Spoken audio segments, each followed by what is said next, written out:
Yup, encore une vidéo, je lis les favoris de. Vous allez voir, je vais vous toffer ça jusqu'au mois de septembre. Allô, allô, c'est Karine de Mon Coin Lecture et bienvenue dans la 4e ou 5e, je le sais plus, partie de ma série de vidéos Je lis les favoris des Booktubers. Ici, c'est la 2e partie des Booktubers québécois. Aujourd'hui, je vous parle de 6 romans. Par contre, si j'ai fait ma petite vignette comme il faudrait que je la fasse, vous allez voir, il y a juste 4 personnes. Ouais, faites le calcul. J'ai lu 2 favoris de 2 de ces personnes-là. Au départ, je voulais ajouter MH la lectrice, qui est juste sur Instagram. Par contre, je voulais lire The Marriage Act de John Marrs. Et finalement, j'ai lu Âme sœur. Tu sais, Âme sœur, The Marriage Act, je pensais que c'était la même affaire, mais non. Puis comme c'était pas tant bon, c'était juste moyen, ben j'en parlerai pas, ok? Puis je vais lire The Marriage Act à un moment donné. Donc aujourd'hui, je vous parle des romans que j'ai lus dans les favoris de Sab et les livres, de Maps, de Sylvain Desmenti et de Élise de A Book and a Cup. On y va! Chez Sab, je m'étais préchoisi 3 livres et demi parce que j'étais pas certaine. Donc, j'hésitais entre Premier sang d'Amélie Nothomb, Sanak, c'est d'un auteur autochtone qui s'appelle Mitiarjuk Napaluk et je le prononce comme une fille qui n'a aucune idée de comment se prononcent les langues autochtones. Shame on me, je sais. En plus, c'était écrit petit dans mon tableau. Il y avait Le Roi Soleil de Marie-Ève Coton et je me disais, est-ce que je vais mettre Les Enfants sont rois de Delphine de Vigan? Je savais pas trop. Mais bon, c'est pas ça que j'ai choisi et je vous laisse avec Sab qui va vous parler du roman sur lequel finalement s'est porté mon choix. Le Roi Soleil de Marie-Ève Coton. Ce roman-là, c'est l'histoire de Maude Fournier, qui est une médecin, qui a tout pour elle. Là. Elle est mariée avec un homme médecin, je pense qu'il est cardiologue aussi. Elle a toujours bien réussi, tout est beau. Mais le jour où son mari lui annonce qu'il va la quitter, elle fait l'impensable, elle tue sa fille de 5 ans. C'est tragique, c'est dur à supporter comme roman. Et plus on avance, plus on se rend compte qu'elle n'était pas si parfaite que ça. Ce roman-là est extrêmement touchant parce que souvent, c'est l'acte d'un homme, le meurtre. Et là, c'est une femme qui le fait, donc ça fait réfléchir. L'autrice décrivait les choses, et c'était à nous de l'absorber. J'aime pas les romans moralisateurs, elle amenait, elle essayait de comprendre. Donc vraiment, Le Roi Soleil, super beau roman. Quand je l'ai ouvert, je me rappelais plus du tout de quoi ça parlait.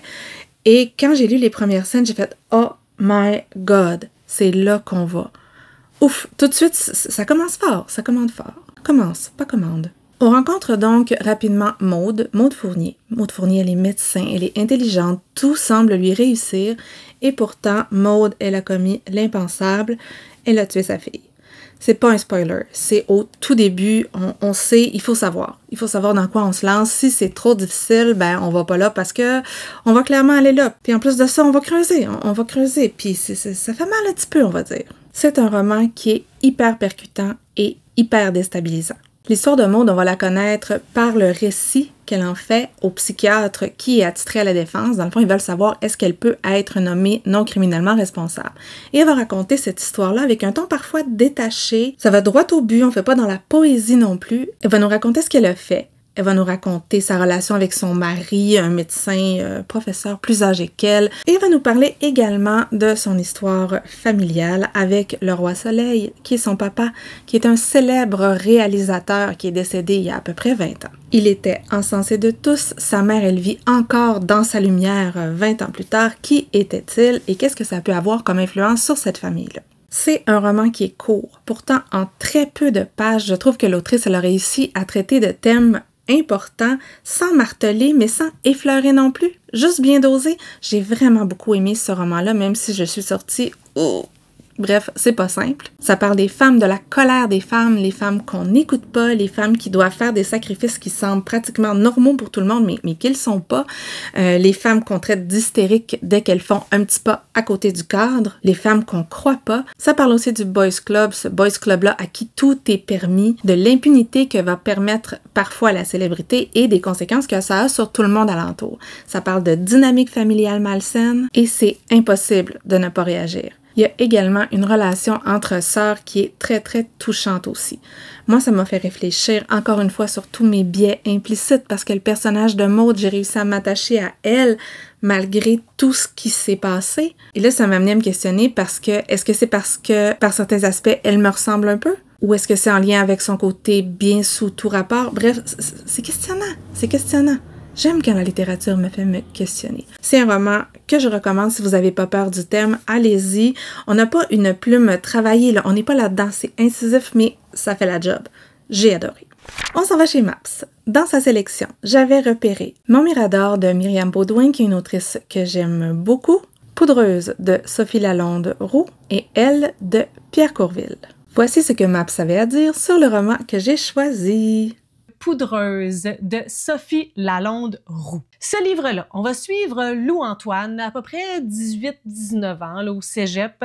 Il est à fond dans la consommation. C'est pas une petite consommation casual. Il est vraiment quotidiennement en train de consommer. Il va rencontrer un gars, il va tomber amoureux. Ça va être un petit peu salvateur pour lui, mais même si l'amour, c'est beau, ça règle pas tout, puis ça règle pas tous les trous qu'il a à l'intérieur de lui. C'est un parcours de vie pas facile. À le suivre, tu vois le struggle, tu vois à quel point c'est difficile. C'est vraiment une histoire très touchante. C'est un autre coup vraiment de pelle d'en face. C'est poignant, t'as le cœur serré tout au long que tu lis ça.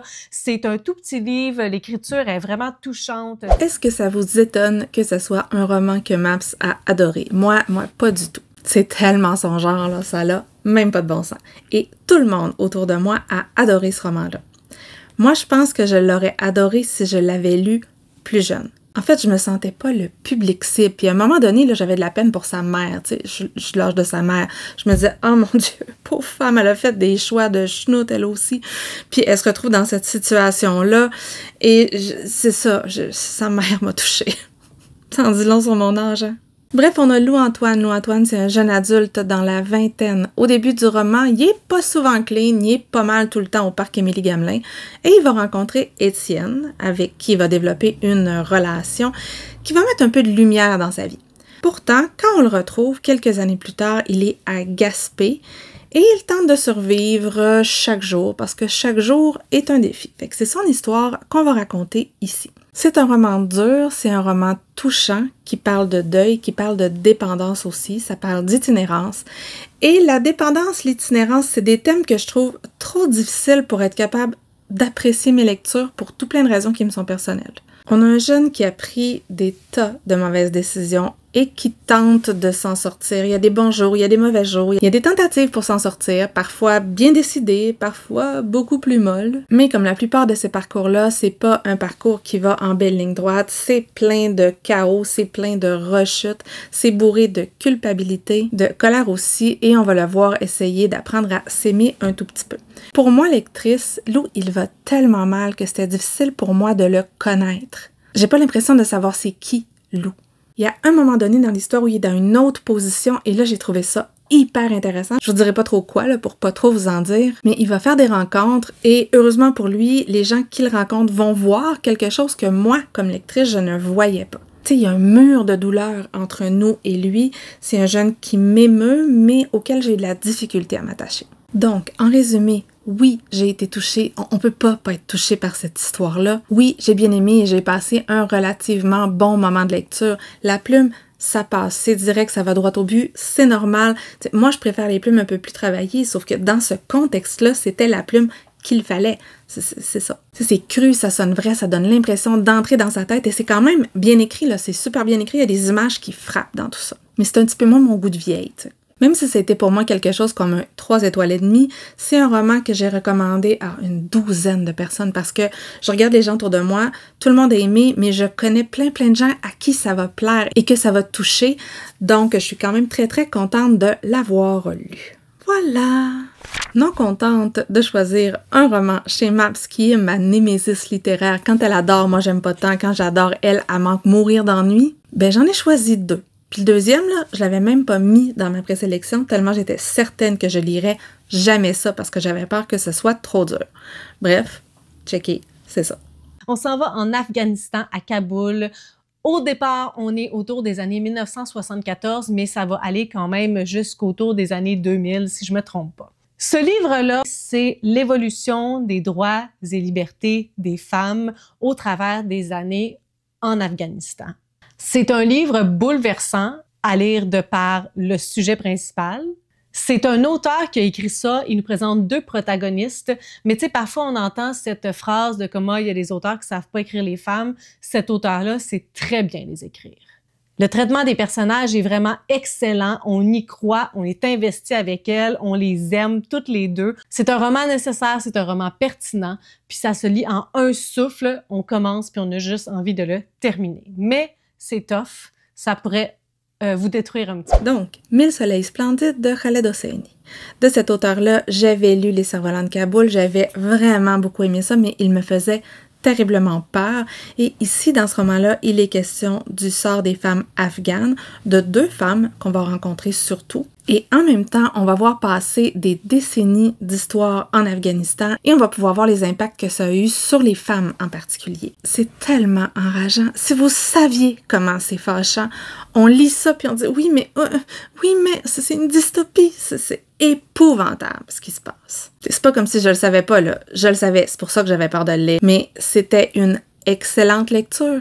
Sincèrement, j'ai beaucoup aimé. Même si ça m'a fait mal. L'histoire commence donc avec Mariam. Mariam, elle est fille illégitime, elle habite avec sa mère dans une petite maison isolée. Elle est l'idolâtre, son père, qui vient la chercher une fois de temps en temps pour lui faire voir les beautés de la ville. Et sa mère, ben, elle a beaucoup souffert, puis elle est pas super agréable tous les jours. Au début, elle me faisait vraiment frustrée. Ben, à la fin aussi, on comprend mieux. Bref, par un enchaînement d'événements, le papa tant aimé lui fait marier un homme de 30 ans, son aîné. Mariam est pas ravie, mais elle a absolument pas le choix. Donc, elle va devenir sa possession. C'est un homme brutal, détestable, qui a une interprétation très stricte de certaines parties de la religion musulmane. Bref, elle a grandi dans les montagnes et maintenant elle doit se voiler au complet. Et surtout, le problème, c'est qu'elle a de la difficulté à lui donner un fils. Du coup, la femme, tu vas prendre le bord, check, t'es même pas bonne à faire ce qu'il fallait que tu fasses, là, souffre. Ça va durer plusieurs années. Vous pouvez vous imaginer que le caractère de Mariam, il ne s'améliorera pas. Et je pense que c'est 18-19 ans plus tard, il décide, ben, t'es pas capable de me donner un fils, je vais prendre une autre épouse. Arrive donc Layla. Layla, elle a 14 ans. Je vous laisse lire dans quelles circonstances elle va se retrouver dans cette situation-là. Son histoire à elle, elle est également extrêmement touchante. Ce n'était pas le destin qu'elle était censée avoir, mais il y a la guerre, il y a des bombardements, il se passe toutes sortes de choses, bref, ça va pas. La partie qui devient vraiment intéressante, c'est la relation entre les 2 femmes. Vous pouvez vous imaginer qu'au départ, Mariam, elle est comme pas vraiment contente de voir arriver Layla qui, elle, tombe enceinte. Sauf que petit à petit, la relation va se tisser et ça fait chaud au cœur de voir ce qui va se passer entre ces 2 femmes-là. C'est d'une tristesse infinie, c'est d'une souffrance infinie, mais ces petits élans de solidarité féminine, on dirait que ça met une petite lueur d'espoir d'un endroit où il n'y en a pas beaucoup d'espoir. En arrière-plan, ça parle du contexte géopolitique. On voit qu'est-ce qui arrive à cette terre-là, à ces villes-là qui étaient fabuleuses, comme 1000 soleils splendides et qui sont réduites en ruines. On sent que l'auteur a un attachement profond à cette terre-là. Il veut nous faire ressentir toute sa beauté et sa dureté à la fois et ça passe super bien dans le roman. Les pages se tournent toutes seules. C'est une lecture que j'ai vraiment beaucoup aimée et je sens que ces 2 femmes-là qui avaient été laissées pour compte vont rester dans mon cœur quand même assez longtemps. Donc, très bonne lecture. Tu vois, Maps, on peut s'entendre des fois. On passe à Sylvain. J'ai failli ne pas lire de choix de Sylvain parce que dans sa liste, là, c'était tellement loin de ce qui me tentait. On avait plein de trucs qu'on avait aimés tous les deux. Il y avait Proust, il y avait le roman d'Isoline, mais le reste de sa liste, ça me tentait comme pas tant.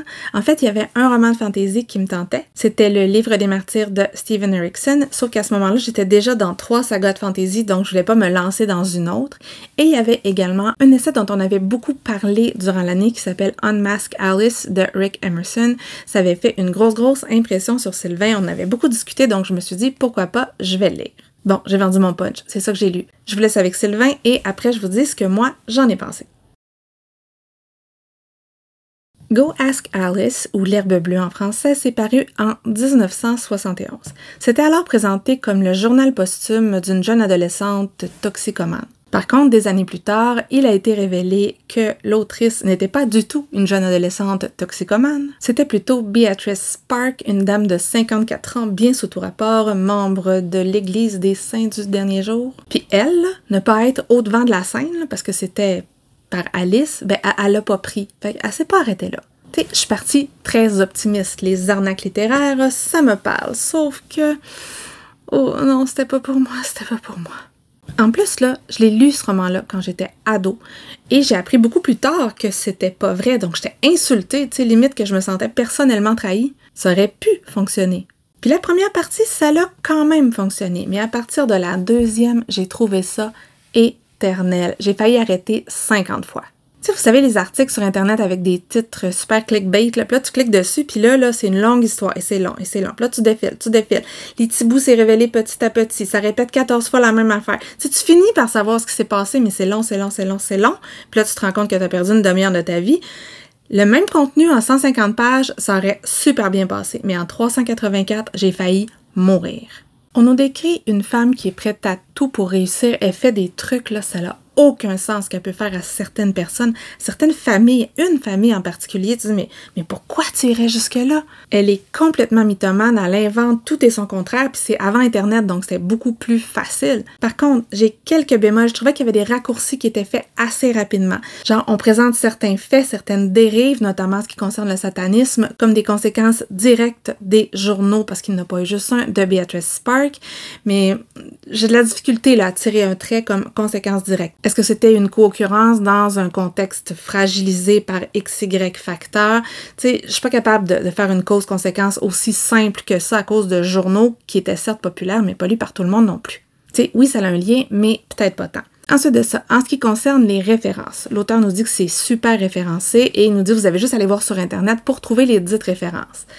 Bon, c'est pas tant un procédé que j'apprécie, ça aurait été quoi de les mettre en arrière pour qu'on puisse aller les voir pour vrai, les références. Ensuite de ça, c'est présenté comme un essai, sauf qu'on a accès à plusieurs réflexions, plusieurs pensées intimes au discours intérieur de plusieurs des personnes de ce livre-là. J'imagine que ça part pas de rien, que ça n'a pas été inventé, mais ça faisait un peu ce qui se passe des fois dans les biographies romancées, et j'ai aucun problème dans les biographies romancées, c'est le but. Mais quand ça donne un essai, j'ai un petit peu plus de difficulté. Bon, c'était pas pour moi. Est-ce que c'est inintéressant? Absolument pas, parce que je pense que ça parle aussi du poids que peuvent avoir les écrits et des conséquences des actes de certaines personnes dans des terreaux fragiles à certaines croyances et des fois sur la façon dont on utilise les écrits également des auteurs, donc il faut faire attention. Mais bon, ça c'était pas une réussite. C'était pas une réussite. Excuse-moi Sylvain, excuse-moi. On passe maintenant à Élise de The Book in a Cup. Elle lit beaucoup de fantasy, elle lit beaucoup de romances et ce n'est pas ce que je lis le plus. Par contre, j'avais quand même spoté des choses dans sa liste. Puis je me rappelle plus si j'en avais mis 3 ou 4. Donc je vais en mettre 4, puis au pire, il y en avait une qui n'était pas là. On parlait donc de Bright de Ali Hazelwood, The Warm Hands of Ghosts de Catherine Arden, Funny Story de Emily Henry et The Undertaking of Heart and Mercy de Megan Bannon. J'en ai lu 2, c'est 2 livres que j'avais reçus dans des box et qui traînaient ici. Je me suis dit que l'occasion était trop belle. Et je vous laisse avec Élise pour le premier. On en arrive à la première place. J'aurais jamais pensé, honnêtement, j'aurais jamais pensé que un livre sur ce sujet pourrait être ma meilleure lecture. Il s'agit de The Warm Hands of Ghosts de Catherine Arden. J'en profite pour souligner vraiment que vous devez lire ce livre. Il est incroyable. C'était beau, c'était horrible aussi parce qu'on parle quand même de la Première Guerre mondiale, mais il y a ce côté poétique que Catherine Arden arrive à mettre dans ses livres, cette dévotion que Laura a envers son frère et le fait qu'elle veut absolument le retrouver. En même temps, on voit l'expérience de Freddy en tant que soldat. Et comme je vous le dis, j'aurais jamais pensé qu'un livre sur une guerre mondiale me plairait autant. Je vais pas vous faire de mensonges, j'ai beaucoup aimé ce roman-là. J'aime Catherine Arden, j'aime sa plume, j'aime son imaginaire, j'aime la façon qu'elle a d'intégrer la magie, le fantastique dans ses textes. Et ben, je vous l'ai dit, je trouve qu'elle écrit quand même super bien, c'est très évocateur, très imagé. Et ici, c'est un peu différent de ce que j'avais lu d'elle, mais ça m'a encore une fois vraiment beaucoup plu. D'ailleurs, il a été traduit en français, c'est chez De Noël et ça s'appelle Requiem pour les fantômes. Je vais mettre cette image-là. On est donc en 1918, on est avec Laura. Laura, elle a été blessée au front, elle était infirmière militaire, elle est revenue chez elle et elle essaie de se refaire une vie à Halifax, au Canada. Sauf qu'un jour, elle reçoit le message que son frère Freddy est porté disparu et mort. Sauf qu'elle a de la misère à y croire, il y a plein de petits trucs qui lui font croire que peut-être qu'il y a un mystère à élucider. Il y a aussi un deuxième point de vue dans le roman, celui de Freddy en 1917. Il se retrouve pris dans l'explosion d'une casemate et il va se réveiller, pris en dessous de débris avec un soldat allemand. Ils sont toutes les deux complètement désorientés. Tout ce qu'ils veulent, c'est survivre. Ils vont essayer de s'aider un petit peu et on va voir ce qui va se passer par la suite. Je ne vous dirai rien. Vous pouvez imaginer que trouver une place pour le fantastique dans la Première Guerre mondiale, c'était pas si simple. Ici, on a une touche de fantastique. On a un personnage démoniaque. Sur mon édition, il y avait un violon. On comprend pourquoi. Mais je vous révélerai pas trop de choses sur ce personnage-là parce que, justement, il est agréable de le découvrir petit à petit. C'est un roman qui parle de la guerre, de ses conséquences, des cicatrices qui restent. Ça parle du PTSD également et c'est illustré de différentes façons pour chacun des personnages. Chaque personnage a des démons à vaincre. Je ne dirais pas s'ils réussissent ou non, mais chacun a vraiment un chemin à parcourir pour réussir à être bien. C'est émouvant par moments, ça parle de pertes, ça parle des horreurs de la guerre. C'est pas romantique la guerre ici, là, c'est rough. Ça parle de rédemption, des choix qu'il faut faire et moi, j'ai beaucoup aimé. Ah oui, il y a de l'amour là-dedans, mais pas trop. Juste assez pour moi. C'est pas de la romantasy, là. Il y a de l'amour, mais il est en arrière-plan. Il est important, mais il est pas en avant puis il cache pas tout. Bref, ça m'a plu. On passe au deuxième livre. La balade funèbre de Heart et merci. Ça a été une grosse surprise, ce livre. J'ai plongé à pieds joints dans l'univers de fantasy qu'elle nous proposait avec cet aspect un peu cowboy western où il y a des rangers qui vont tuer des zombies, des spectres. Je sais pas exactement la terminologie exacte.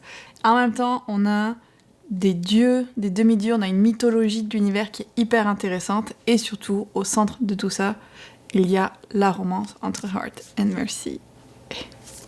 J'ai vécu tellement d'émotions à écouter en lisant ce livre, je l'ai adoré. Celui-ci aussi, il a été traduit en français sous le titre de La balade de Heart et Mercy. Puis cette fois-là, c'est de la romantasy. Oui, qui êtes-vous, madame, et qu'avez-vous fait à Karine? Je sais. Mais je le savais avant de l'ouvrir, donc ça va. Dans ce monde, on est dans un coin désertique. D'un côté, on a Heart qui est un ranger. Lui, son but, c'est de tuer des zombies parce que les zombies, ils s'emparent des hommes, c'est des âmes errantes qui vont occuper des corps. Et de l'autre côté, on a Mercy. Mercy, elle est entrepreneuse de pompes funèbres. En fait, non, elle est la fille de l'entrepreneur de pompes funèbres et elle, son rôle, c'est de s'occuper du truc avant que son frère décide de le reprendre parce que c'est le fils du père, donc c'est à lui, voyez-vous? Sauf que je suis pas sûre que le frère, ça y tente tant que ça. Of course, Heart et Mercy, ils se détestent. Sinon, ça serait pas drôle. Par contre, ils sont tous les deux désespérément seuls, et c'est probablement pour ça que quand un jour Heart décide d'écrire une lettre à un ami, puis il donne au lapin facteur, j'adore ces animaux-là, je pense que c'est un lapin, c'est un lapin, je l'adore, lui, je l'adore. Bref, revenons à nos moutons ou à nos lapins, la lettre, elle va atterrir chez Mercy, mais elle sait pas que c'est Heart. Tu sais, il y a un petit côté « You've got mail ».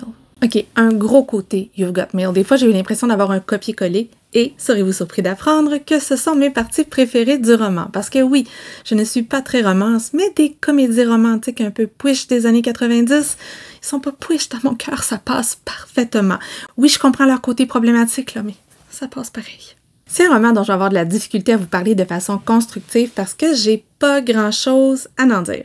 C'était agréable. Au début, j'ai de la difficulté avec la plume, mais ça a quand même rapidement passé. Puis, j'ai passé un bon moment de lecture, ça se lit tout seul, le truc. C'est un Enemies to Lovers, on a des personnages qui sont dans la trentaine, ils ont chacun leur backstory et on tombe pas dans le trauma porn non plus. Ils ont des trucs là, mais c'est pas l'horreur. En romantasy, je le sais qu'il ne faut pas que je m'attende à un world building de folie. Moi, c'est ça que j'aime en fantasy, mais je le sais, c'est pas ça le genre, c'est pas ça l'attente que je dois avoir. Ici, on a quand même une histoire, ce qui est bien. Elle est là comme toile de fond à l'histoire d'amour, mais elle a un certain lien aussi, donc ça passe. Et j'ai aimé l'évolution de la relation, leur évolution personnelle aussi à travers leur famille ou leur pas d'amis, bref. Ils font tous les deux un petit bout de chemin. J'ai pas vraiment compris pourquoi ils se détestaient au départ. J'ai pas vraiment compris. Les surnoms non plus, j'ai pas vraiment compris. Il y a un peu de smut, mais pas trop. Un petit peu surupé à la fin, c'est normal. Bref, une lecture agréable dans ce genre-là. Avec moi, ça passe. C'est pas mon préféré, mais ça passe. Alors voilà, c'était tout pour cette vidéo. Je lis les favoris de mes copains booktubers québécois. Si vous êtes encore là, vous pouvez me mettre un petit emoji soleil parce qu'aujourd'hui, je me déguise en soleil. Je me suis trompée de boucle d'oreille d'ailleurs. Ils sont là les bonnes, mais je les ai pas mis. C'était des soleils. Là, c'est des cupcakes. Comme d'habitude, si vous avez aimé la vidéo, vous pouvez la liker, vous pouvez la partager ou soyons fous, vous abonner à ma chaîne si mon contenu vous intéresse. Moi, ce que je préfère, ce sont les commentaires. N'hésitez pas, avez-vous lu certains de ces romans? Est-ce qu'il y en a qui vous tentent? Est-ce qu'il y en a que j'aurais vraiment dû choisir? Dites-moi tout. Et sur ce, je vous souhaite de bonnes lectures, une bonne journée et à la prochaine. C'était pas dans le bon ordre, mais c'est pas grave.